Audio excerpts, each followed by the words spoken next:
안녕하세요. 시어머니와 함께 사는 30대 전업주부입니다. 주변 지인들에게 시어머니와 함께 산다고 하면 다들 힘들겠다고 하며 안쓰러운 눈빛을 보내더라고요. 솔직히 친정엄마랑 같이 살다가도 싸우는데 시어머니와 같이 살면 불편한 점도 있긴 합니다.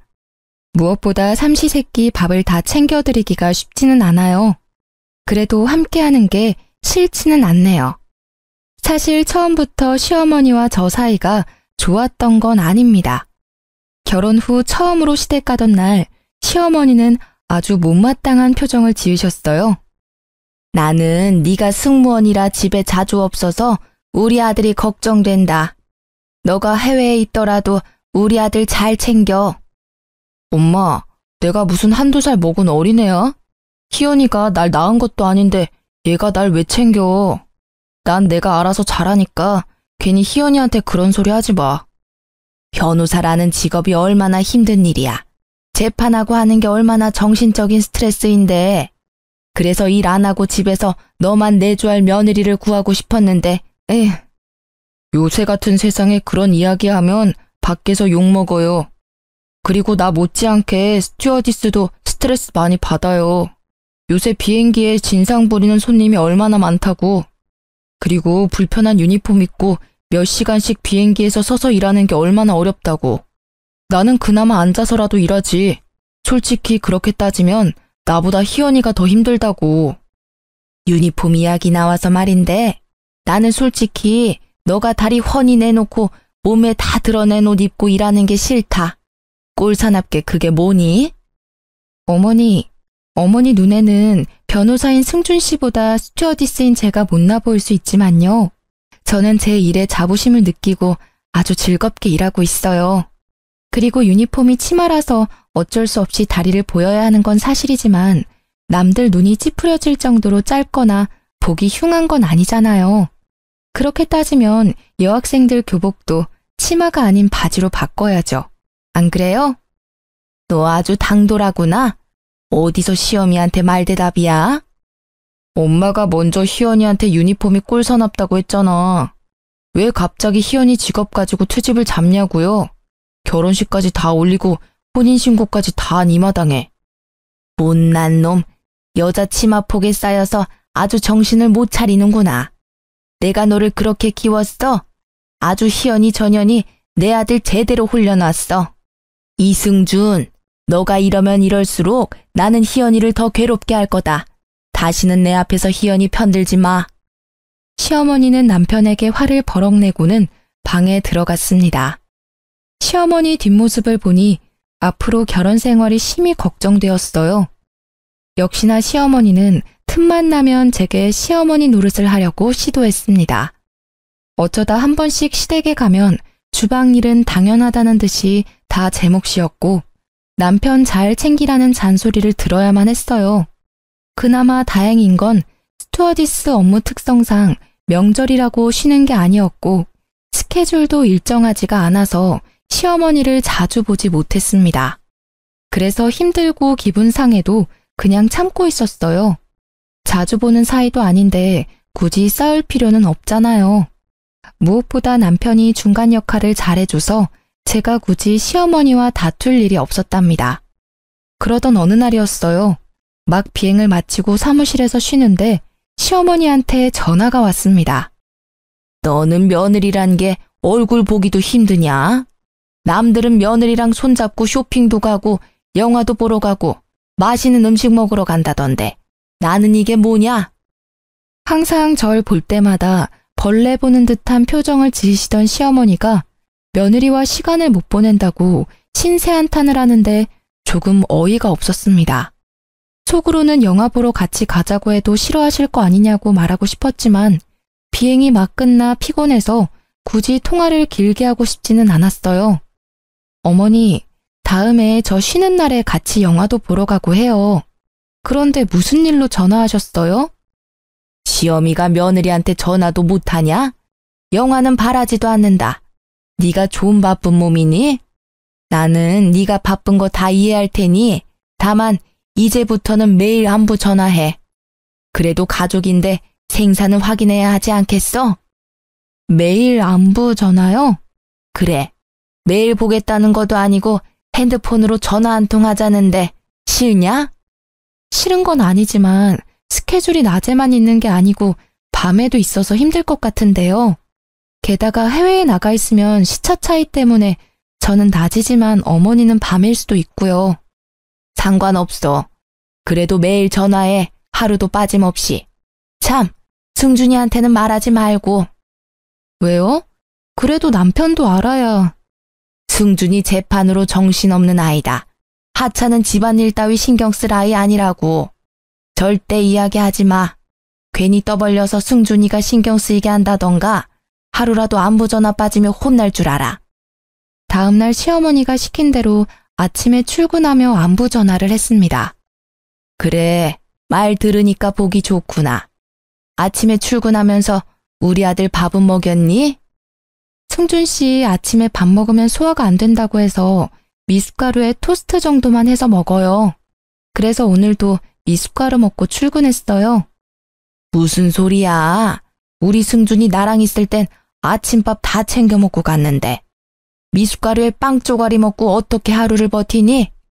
너는 네가 해외에 나가 있을 동안 승준이를 못 챙기면 한국에 있을 때만이라도 밥을 잘 챙겨야 할 거 아니냐?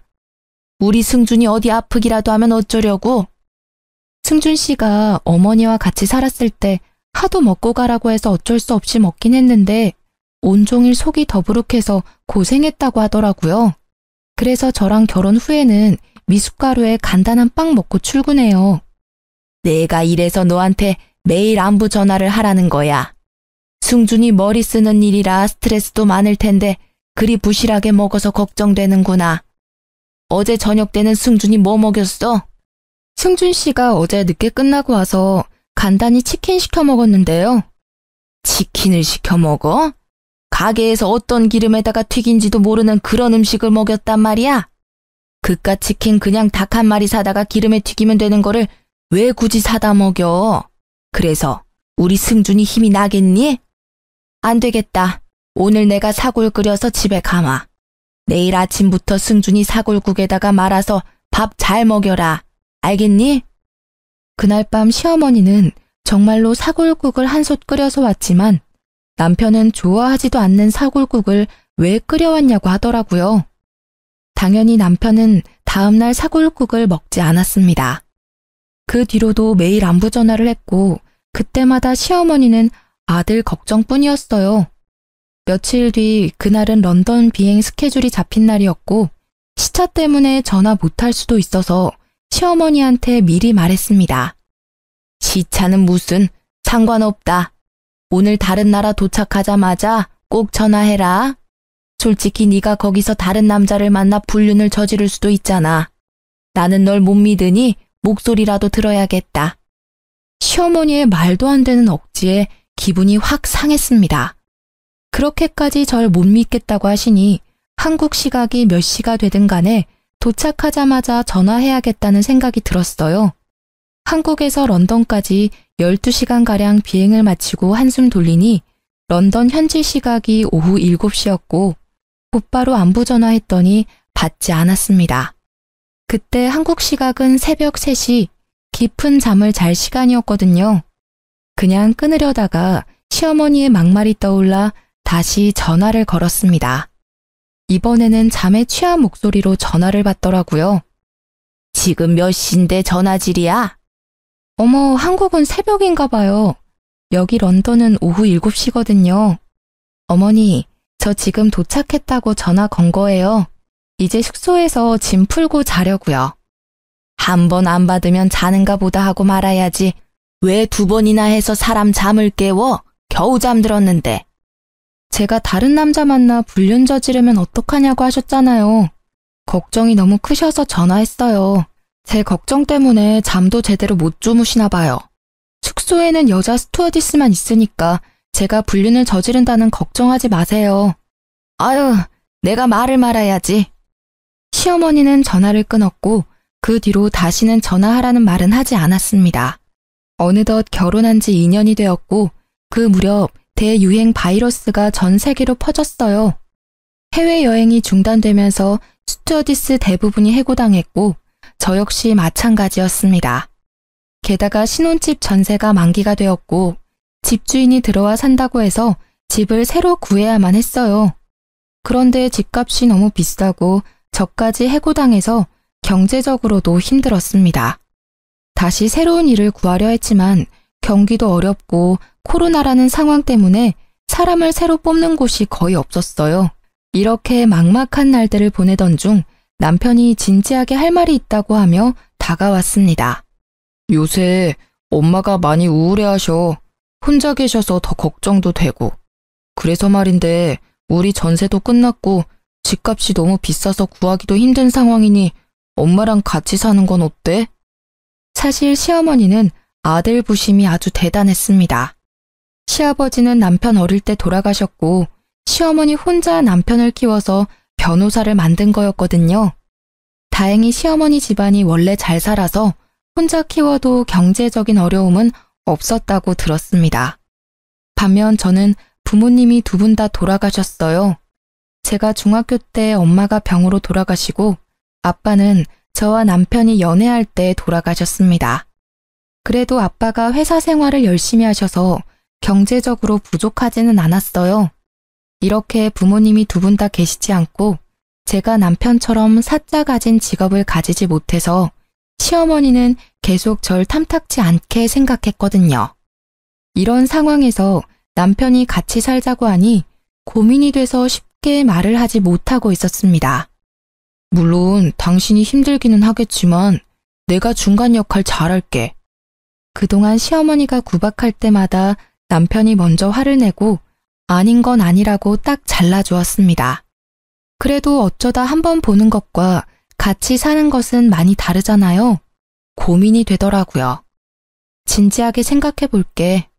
아무래도 며느리가 시어머니랑 같이 산다는 게 쉽게 결정할 문제는 아니잖아. 맞아, 절대 쉽지 않지.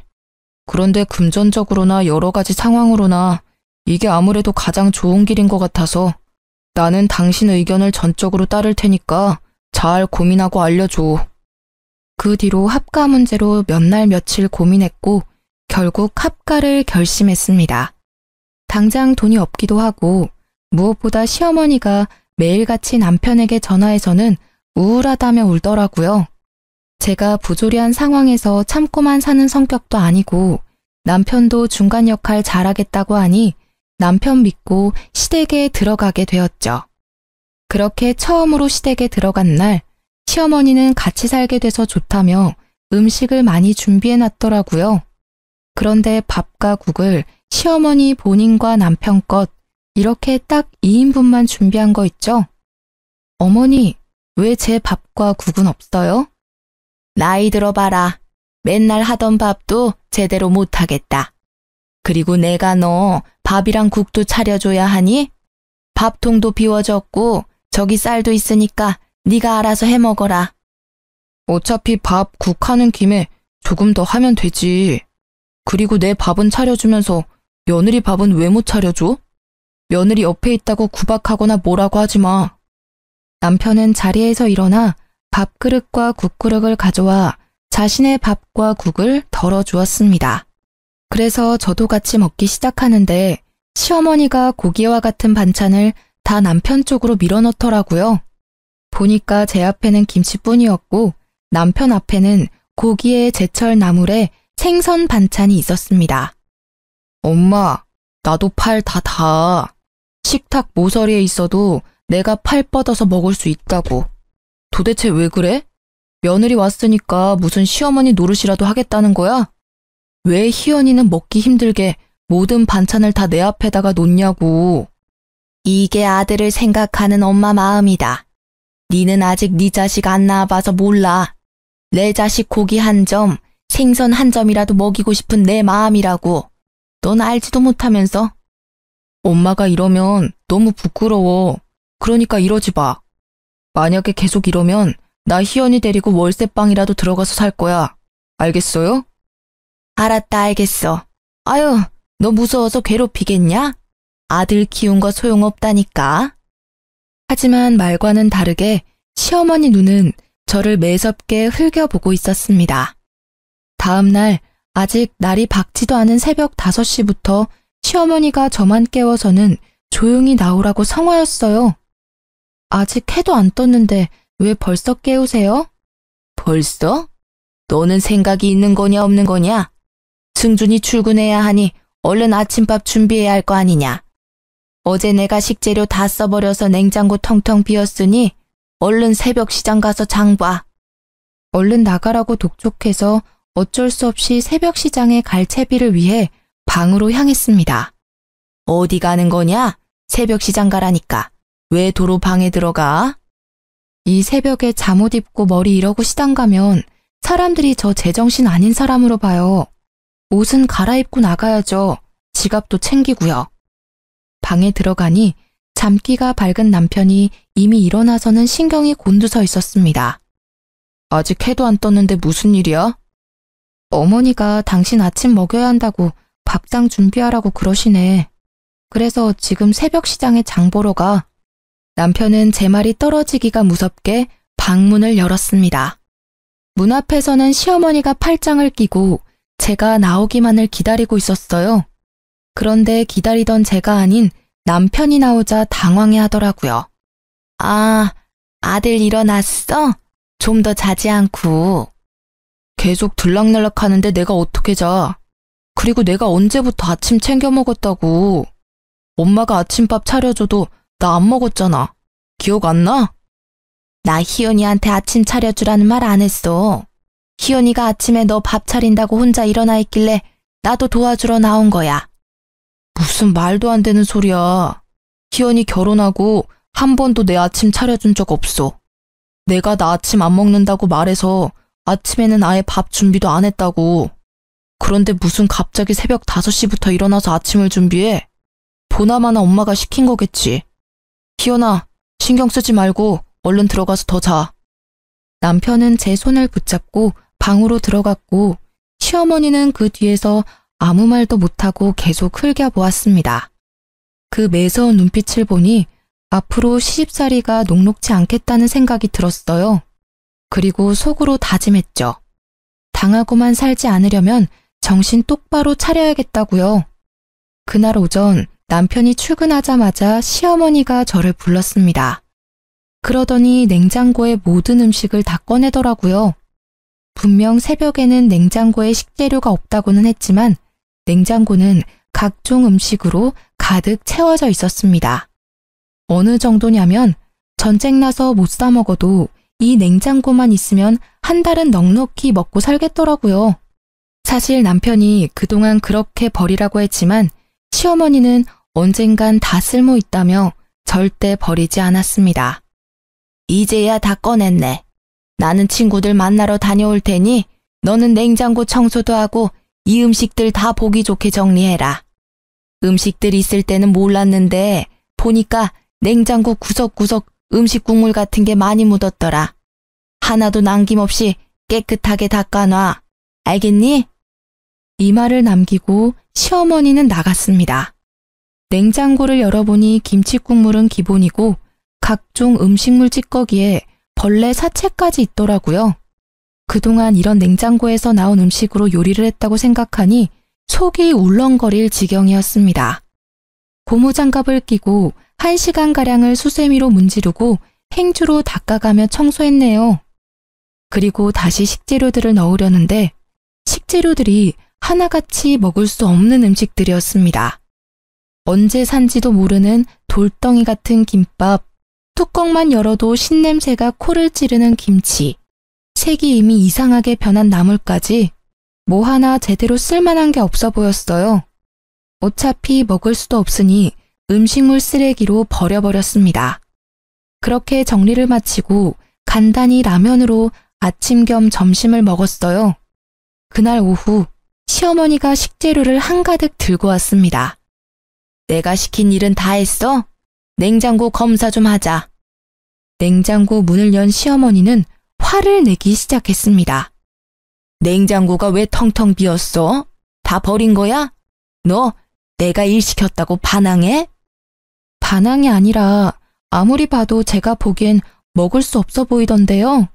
돌덩이 같은 김밥에 완전 신김치에 나물도 다 상해서 버렸죠. 왜 못 먹어? 다 먹을 수 있었어. 생각이 아무리 없어도 그렇지 귀한 음식들을 죄다 내다 버리면 어떡하니? 이렇게 음식 다 버리면 벌 받아. 상하고 오래된 음식을 누가 먹어요? 그거 먹었다가는 식중독 걸리고 장염 걸려요. 절대 먹으면 안 된다고요. 야, 너보다 내가 더 요리 많이 했어. 내가 더 잘한다고. 그런 음식 먹어도 괜찮아. 안 죽어. 시어머니가 한창 제게 일장 연설을 하고 있는데 남편이 집에 들어왔습니다. 그런데 남편이 들어오는 소리에 시어머니가 목소리가 싹 변하더라고요. 얘야, 아무리 그런다고 그걸 다 버리면 어쩌니? 다 먹을 수 있는 음식이었는데. 그러니까 내가 같이 하자고 했잖아. 다음에는 힘들게 혼자 하지 말렴. 우리 아들 왔니? 오늘도 고생했다. 불과 몇 초 전까지만 해도 절 쥐잡듯이 잡던 시어머니가 갑자기 나긋해지는데 뮤지컬 지킬 앤 하이드의 한 장면을 보는 줄 알았습니다. 무슨 일이야? 부엌에서 뭐 했어? 내가 잠깐 외출한 사이에 기특하게도 희연이가 냉장고 청소를 다 해놨지 뭐니. 그런데 다 쓸모있는 식재료였는데 다 버렸어. 그래서 잠깐 얘기 좀 하고 있었단다. 드디어 다 버렸어? 아, 나도 너무 오래된 음식들이 많아서 다 정리하고 싶었는데 잘 됐네. 여보, 오늘 너무 고생했어. 냉장고에 먹거리도 없으니까 오늘 외식하자. 외식하자고? 그냥 집에서 해먹지. 뭐 안 그래도 내가 집에 오는 길에 장도 다 봐왔어. 그냥 장본 거로 해서 먹자. 희연이랑 나랑 우리 아들 좋아하는 구절판에 갈비찜 하려고 했는데. 오늘 희연이 고생했잖아. 그리고 지금 손이 많이 가는 구절판을 하면 언제 먹고 언제 치워? 그냥 오늘 장본 건 내일이나 다음에 먹고 오늘은 외식해요. 여보, 가자. 시어머니는 음식을 시키려고 했지만 남편 성화에 어쩔 수 없이 외식하게 되었어요. 외식하면서도 얼마나 절 노려보던지 제 얼굴 반쪽이 달아 없어질 뻔했답니다. 그 뒤로 저와 시어머니는 언제 폭발할지 모르는 아슬아슬한 시간을 보내고 있었어요. 아무래도 시어머니와 붙어있는 시간이 많다 보니 힘들었고 조금이라도 떨어져 있고자 일을 구하기 시작했습니다. 제가 가장 잘하고 좋아하는 게 영어여서 영어 강사 쪽으로 생각하고 수업하는 연습을 해보았어요. 영어 가르치는 게 쉬울 줄 알았는데 역시 말하는 것과 가르치는 것은 달랐습니다. 이대로는 안 되겠다 싶어 목걸이형 녹음기를 사서 녹음 버튼을 눌러 강의하는 연습을 했어요. 중간중간 제 목소리를 들으며 목소리 톤이나 강의가 어떤지 스스로 평가하고 있었습니다. 한창 연습 중인데 시어머니가 부르길래 가보니 엊그제 세탁한 두꺼운 이불을 화장실 욕조에 넣고 물 뿌리고 있더라고요. 어머니, 엊그제 세탁한 이불을 왜 욕조에 넣고 계세요? 뭐 하긴 이불 빨래 해야지. 나는 늙어서 다리 힘이 없으니까 네가 좀 밟아라. 세탁한 지 얼마 되지도 않았는데 이걸 왜 또 빨아요? 그리고 요새는 세탁소에서 이불 빨래도 잘해주는데. 집에서도 충분히 빨래할 수 있는데 쓸데없이 돈을 왜 쓰니? 그리고 엊그제 세탁했지만 냄새 나면 다시 해야지. 얼른 빨래하고 옥상에다가 널어놔. 이불이 이미 흠뻑 젖어 있어서 누군가 다시 빨래해야만 하는 상황이었습니다. 당연히 빨래할 사람은 저였고요. 그렇게 생각지도 못하게 이불을 밟은 지 1시간이나 지났으려나요? 시어머니가 또 저를 불렀습니다. 이불 빨래는 조금 있다가 하고 밥부터 해라. 배고프구나. 거실에서 TV만 보고 있던 시어머니가 직접 하셔도 될 듯한데 굳이 밥을 차리라고 하셨습니다. 속에서 팔팔 끓는 분노를 참으며 부엌으로 가 음식을 준비했어요. 다행히 밑반찬이 꽤 있었고 점심때 한밥이 꽤 많아서 금세 상을 차릴 수 있었습니다. 상을 차리고 시어머니와 같이 먹으려고 자리에 앉으니 제 수저를 치워버리는 게 아니겠어요. 너는 지금 이불 빨래 해야지 어디 앉아서 밥을 먹으려고 해. 지금 한가하게 밥 먹을 시간이 있어? 안 그래도 갑자기 이불 빨래를 시켜서 짜증났는데 이 소리까지 들으니 기분이 더 좋지 않았고 밥맛도 뚝 떨어졌습니다. 어차피 기분 좋지 않을 때 밥 먹으면 체하니 알겠다고 하고 화장실로 가서 다시 이불 빨래를 시작했어요. 그렇게 10분 정도 지났으려나요? 이불이 시어머니라고 생각하며 연락에 밟고 있는데 남편이 왔습니다. 뭐야, 중준이 오늘 야근한다고 하지 않았니? 일이 생각보다 빨리 끝나서 그냥 퇴근했어요. 그런데 여보, 그 이불 엊그제 내가 빨아서 옥상에다가 널어둔 건데 왜 또 빨고 있어? 아유 참, 내가 밥 먹고 같이 이불 빨래 하자니까 나 힘들다고 굳이 꼭 혼자 하려고 하네. 희연아, 나 밥 다 먹었으니까 이제 너도 가서 밥 먹어라. 내가 마무리할게. 설마 엄마가 희연이한테 시킨 거야? 저 이불 내가 널었다고 희연이한테도 분명 말했는데? 내가 설마 며느리한테 이불 빨래 시켰겠니? 희연이가 이불이 잘못 말려졌는지 냄새가 난다고 이불 빨래를 하겠다잖아. 그냥 세탁소에 맡기자니까 끝까지 싫다고 하고. 어머니, 무슨 말씀이세요? 저 방에 있는데 어머니께서 저를 부르셨잖아요.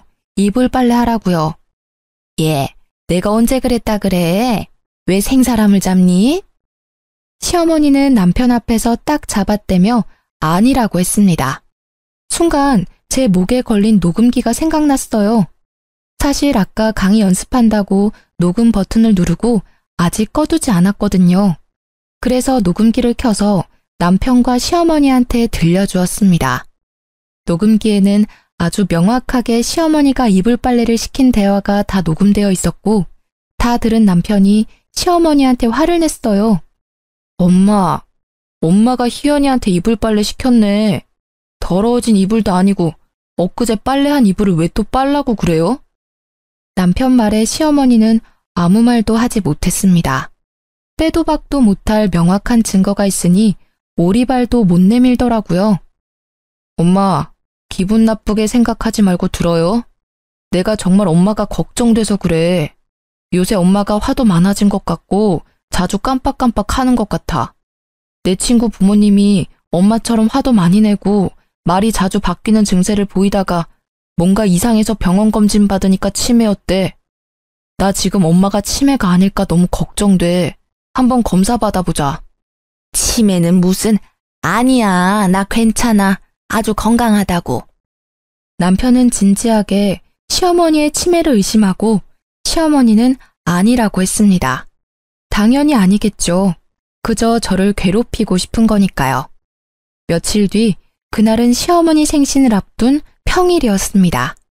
남편이 출근하자마자 시어머니가 부르더라고요. 토요일이 내 생일인 거 알지? 그래서 오늘 내 친구들 집으로 초대했다. 점심 때 온다니까 음식 준비해라. 오늘이요? 저 음식도 잘 못하는데 그걸 지금 말씀해 주시면 언제 준비해요? 그래서 내가 장은 다 봐놨어. 냉장고에 보면 갈비찜이랑 구절판, 잡채, 나물, 삼색전 할 수 있도록 식재료 다 있다. 지금부터 준비하면 딱 맞게 끝나겠네. 어머니, 전 정말 못해요. 그냥 배달시켜요. 솔직히 제가 잘하지도 못하는 요리에서 어머니 부끄러워지느니 그냥 깔끔하게 배달시키는 게 낫잖아요. 시간도 절약되고요. 배달 같은 소리 하고 있네. 야, 집에 다들 오겠다는 이유가 뭔데? 며느리 손맛 보고 싶어서 그런 거 아니야. 그런데 배달시켜 먹는 게 말이 돼? 그럴 거면 그냥 나가서 사 먹고 말지. 헛소리 집어치우고 요리 시작해. 시어머니 성화에 어쩔 수 없이 알겠다고 했습니다. 그래서 음식을 하기는 했는데 간을 잘 못 맞추겠더라고요. 뭔가 짠 것 같기도 하고 싱겁기도 한 것 같은 게 도무지 뭘 어찌 해야 할지 몰랐습니다. 어차피 이 음식들은 시어머니와 친구들이 드시니까 시어머니한테 간을 부탁했어요. 어머니, 제가 도무지 간을 못 맞추겠네요. 간 좀 한번 봐주시겠어요?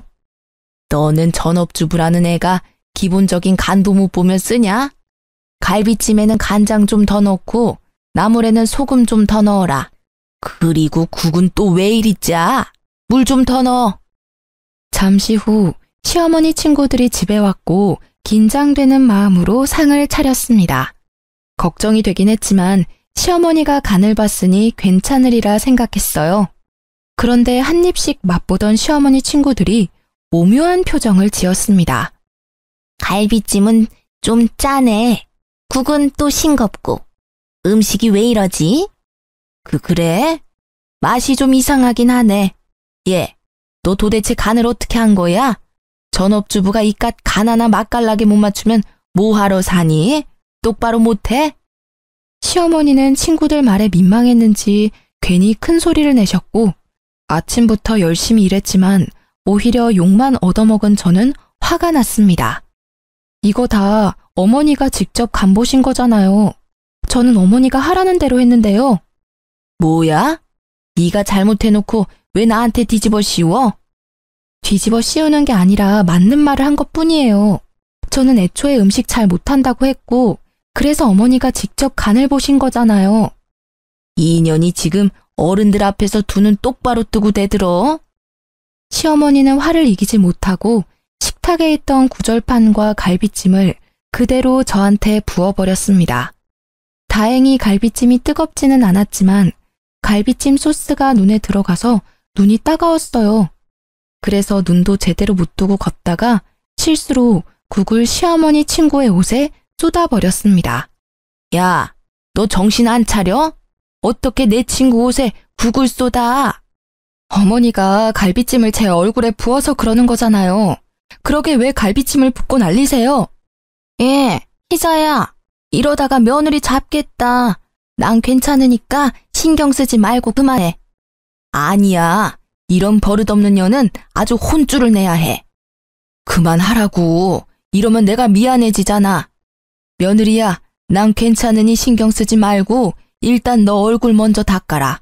아니다, 우리 그냥 돌아가야겠어. 오늘은 날이 아닌 것 같네. 희자야, 우리 다음에 따로 보자. 결국 시어머니 친구들은 집에 가버리고 시어머니는 불같이 화를 냈어요. 그깟 갈비찜 소스 눈에 좀 들어갔다고 그렇게 생난리야? 너 때문에 내 친구들 기분 다 상해서 갔잖아. 내가 못 살아. 요리도 못해, 성격도 안 좋아. 이딴 거를 내가 며느리로 뒀다.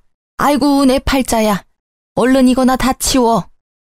갈비찜 소스를 뒤집어 쓴 저는 일단 씻고 싶은 마음에 화장실로 가니 시어머니가 부엌부터 치우라고 난리였습니다. 그때 회사에 간 남편이 중요한 서류를 두고 왔다면서 집에 왔어요. 그런데 부엌은 난리가 났고 저는 음식물을 뒤집어 쓰고 있으니 남편이 깜짝 놀라 비명을 지르더라고요. 이게 어찌된 일인지 물었습니다. 집안 꼴이 왜 이래? 당신은 왜 갈비찜을 뒤집어 쓰고 있어? 방금 어머니 친구들이 왔다 가셨는데 어머니가 승준아, 내가 늙어서 그런지 손에 힘이 없지 뭐니. 그래서 내가 그릇을 놓쳐서 갈비찜을 우리 며느리 머리에 엎어버렸어. 희연이 놀랐지? 내가 정말 미안하다. 키가 150인 엄마가 160인 희연이 머리에 갈비찜을 엎었다고? 그것도 그릇을 놓쳐서? 남편은 고개를 갸우뚱하더니 부엌 구석으로 갔습니다. 사실 남편은 일이 바빠서 집에 자주 오지 못하는데 치매 의심 증상이 있는 시어머니를 옆에서 볼 수 없으니 걱정이 많았어요. 그래서 시어머니의 정확한 상태를 파악하고자 집에 홈 CCTV를 설치했습니다.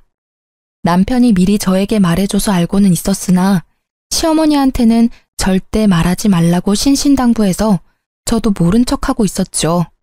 다행히 시어머니는 부엌에 거의 오지 않아서 홈 CCTV가 있는지도 몰랐습니다. 남편은 부엌 구석에서 가져온 홈 CCTV를 보더니 걱정스러운 표정을 지었어요. 엄마, 아무래도 치매인 것 같아요. 병원에서 검사해야겠어요. 아니야, 나 치매 아니야. 나 아주 멀쩡하다고. 그런데 왜 이렇게 별일도 아닌데 화를 버럭대고 엄마가 희연이한테 갈비찜을 부었으면서 손에서 놓쳤다고 하면서 말을 바꿔요? 그건... 거봐, 제대로 말도 못하잖아. 치매가 죽을 병도 부끄러운 병도 아니니까 한번 검사라도 받아봐요. 검사 받아서 아니면 다행인 거고 진짜면 요양원이나 요양병원에 도움 받아서 치료하면 되잖아요. 요양원? 아니야. 난 절대 거기 못 가. 안 갈 거야. 사실 이때는 코로나가 유행했던 때라 한번 요양원에 가면 나오지 못하고 얼굴도 보지 못할 때였습니다. 게다가 시어머니 친구 중에 한 분이 요양원에서 돌아가셨는데 코로나도 걸려서 제대로 된 장례식도 못 치렀어요. 그래서 시어머니는 절대로 요양원은 못 간다고 했고 남편은 상태가 심각하다고 가야 한다고 했죠. 한참을 이야기하다가 일단 남편은 다시 사무실로 갔고 시어머니는 홈 CCTV를 부셔버렸습니다. 너는 이딴 게 있다는 걸 왜 이야기 안 했어?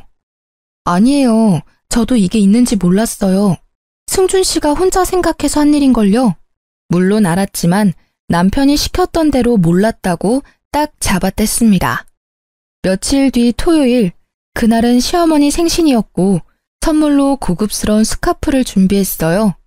그리고 새벽부터 생일상을 차리려는데 남편이 본인 엄마 생신이니 본인도 같이 하겠다고 하더라고요.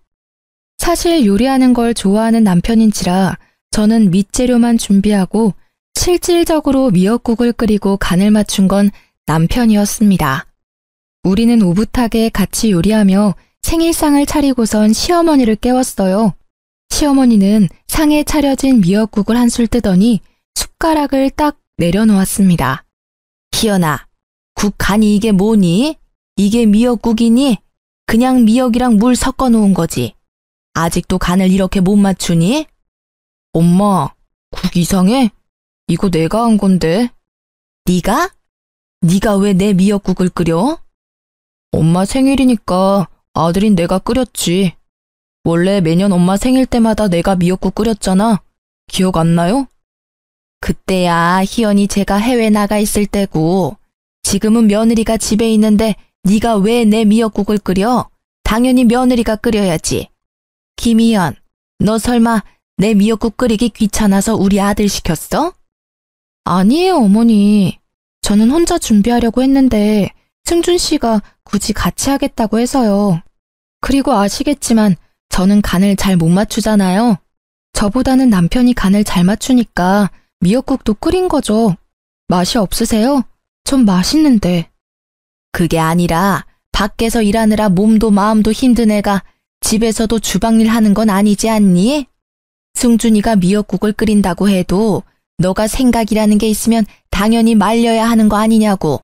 어머니, 승준 씨가 매일 주방일 하는 것도 아니고 오늘 딱 하루인데 너무 걱정하시는 거 아니에요? 맞아, 엄마. 내가 뭐 매일 집안일해? 엄마 생일이라서 하루 한 거잖아. 그리고 엄밀히 따지면 피 한 방울 안 섞인 며느리가 미역국 끓이는 것보다 아들인 내가 미역국 끓이는 게 맞지. 안 그래? 시어머니는 표정이 확 일그러지더니 아무 말 없이 밥을 먹었습니다. 아침을 먹은 뒤 시어머니한테 제가 준비한 스카프를 드렸고 다행히 예쁘다고 했어요. 그날 오후 남편은 방에서 잠깐 일하고 있고 저는 화장실에 갔다가 나오는데 시어머니가 선물한 스카프를 들고 저를 몰래 불렀습니다. 그러더니 아주 작은 목소리로 속삭이듯이 말했어요.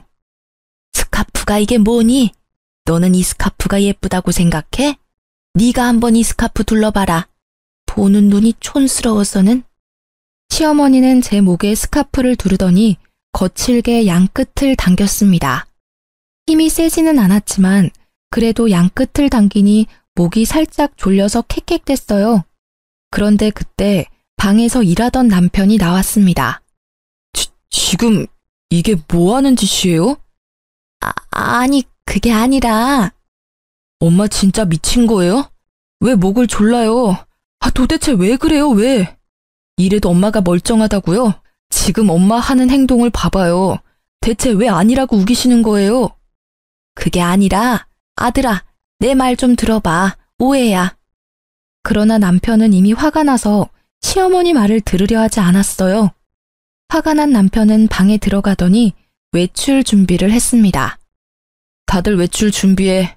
엄마 생일이니까 교회로 나가서 이야기하자. 어디로 가는지 궁금했지만 남편 얼굴이 얼음장보다 차가워서 저나 시어머니나 아무 말 못하고 남편을 따라 나설 수밖에 없었습니다. 그렇게 차를 타고 간 곳은 웬 요양원이었어요.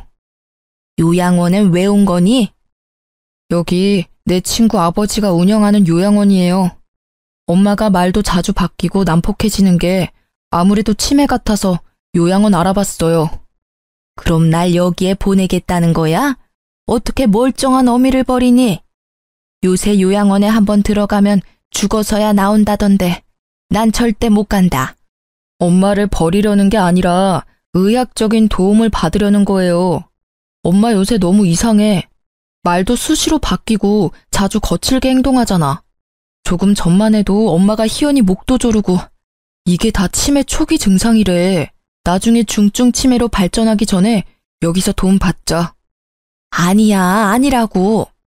그럼 도대체 요새 왜 그러는 건데? 이유가 뭐예요? 아이고, 답답해라. 그래, 나 사실 희연이가 싫었다. 하나뿐인 남편과도 같은 내 아들 승준이를 가져갔다는 생각에 일부러 구박한 거야.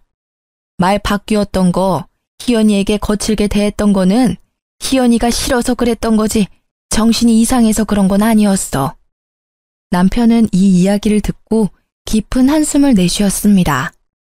엄마, 아무리 그래도 내가 선택한 내 여자야. 나는 이제 엄마 아들이기 전에 희연이 남편이라고. 엄마가 이러면 나는 너무 힘들어지고 엄마와 따로 살 수밖에 없어요. 솔직히 며느리가 시어머니 모시고 사는 거 쉽지 않잖아요. 그런데 그 힘든 일을 군말 없이 희연이가 해줬어. 나는 희연이 아니었으면 이렇게 엄마랑 같이 못 살았을 거야. 그러니까 구박하지 말고 잘 좀 해줘. 만약에 또 이러면 나는 이제 엄마 안 보고 살 수밖에 없어요. 이 말을 마친 남편 눈에서 눈물이 한 방울 툭 떨어졌습니다. 강직하던 남편 눈물에 시어머니도 깜짝 놀랐는지 다시는 그러지 않겠다고 약속했어요. 그 뒤로 시어머니는 저를 괴롭히지 않았고 평화로운 1년이 지났습니다. 저는 영어 강사로 취업했고 남편 변호사 사무실은 더 잘 되고 있었어요. 시어머니도 운동과 취미 활동을 하며 건강히 생활하고 계십니다. 그리고 지난주 시어머니 생신이 있었어요. 이번에는 남편이 일이 많아 새벽부터 저 혼자 시어머니 생일상을 차렸습니다. 이걸 너 혼자 다 차린 거니? 정말 고생 많았다. 고맙게 잘 먹으마. 불과 1년 전까지만 해도 음식 못한다고 그렇게 구박하셨는데 이렇게 고맙다고 말씀해 주시니까 너무 좋은데요? 얘는 부끄럽게 지나간 일은 왜 꺼내니? 희연아, 내가 그동안 너한테 내색은 안 했지만 나랑 같이 살아줘서 정말 고맙다. 어머니, 갑자기 왜 그런 이야기를 하세요? 낯간지러워요. 사실 친하게 지내던 친구 하나가 있는데 그 집 아들 며느리가 멀쩡한데도 그 친구를 요양원에 강제로 입소시켰대. 가끔 나랑 통화하는데 너무 억울해하고 힘들어하고 있더라. 그런 모습을 보니까 이렇게 아들 며느리와 함께 사는 게 얼마나 행복하고 감사한 일인지 느꼈단다. 우리 앞으로 친정엄마와 딸 사이까지는 못하더라도 친한 친척처럼 잘 지내보자. 제 손까지 붙잡으시며 진심으로 말씀하시는데 어지간하면 감동받지 않는데도 눈물이 찔끔 나오더라고요. 그리고 그때 결심했습니다. 시어머니를 진짜 친정엄마처럼 모시고 살기로요. 그날 시어머니와 저는 아주 행복하게 웃으며 세상에서 가장 맛있는 식사를 했네요. 저와 시어머니가 서로 마주보고 편안하게 밥을 먹기까지는 남편 도움이 참 컸습니다. 사실 여기 사연 들어보면 남편이 중간 역할을 못해서 결국 이혼까지 가는 부부가 참 많잖아요. 그런데 남편이 온전히 믿어준 덕분에 시어머니와 함께 살 수 있게 된 듯합니다. 본인도 힘들었을 텐데 중간 역할을 듬직하게 잘해준 제 남편, 승준 씨에게 너무 고맙네요. 이제는 시어머니를 제 친정엄마라 생각하고 극진히 모시며 남은 인생 즐겁게 살겠습니다. 제 사연을 끝까지 들어주신 청취자 여러분도 항상 즐거운 일만 가득하시길 바라며 이야기를 마치려 합니다. 끝까지 들어주셔서 감사해요.